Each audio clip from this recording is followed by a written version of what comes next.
For many war-torn countries, the arrival of the coronavirus has been slow. But now it's spreading in Gaza, Syria, Afghanistan, Iraq, and beyond. How can people in these fragile countries take preventative measures? How can you social distance yourself in an overcrowded camp? How can you wash your hands regularly when there is no running water, let alone soap or sanitizer?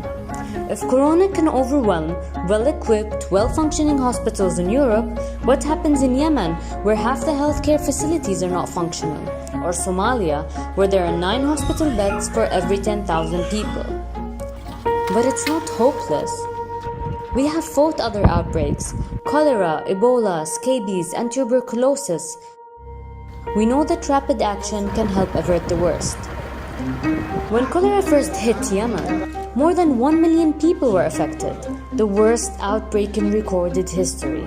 And cholera, unlike corona, can kill in a matter of hours through extreme dehydration. We saved lives by providing clean water, improving sanitation, and supporting hospitals with essential medicines. Now, to fight corona, we are working hard in countries like Syria to ensure clean water is accessible, that sanitation systems are functioning, and soap is in all our aid packages. To fight Ebola, which at times had a death rate of 50%, prevention was essential. Congolese Red Cross teams went door to door telling families how Ebola spreads and worked with community elders and religious leaders to talk about the symptoms and the importance of early treatment. Myths were exposed, truths were told. Now, we're working with our Red Cross and Red Crescent volunteers across the world to share accurate information about how to limit the coronavirus. When doctors and nurses get sick, people stop trusting hospitals. During the Ebola crisis, many pregnant women risked home births. Maternal fertility surged. Today, to protect healthcare workers battling corona, we're providing face masks, aprons, and gloves. We also know that triaging patients is very important to limit viruses.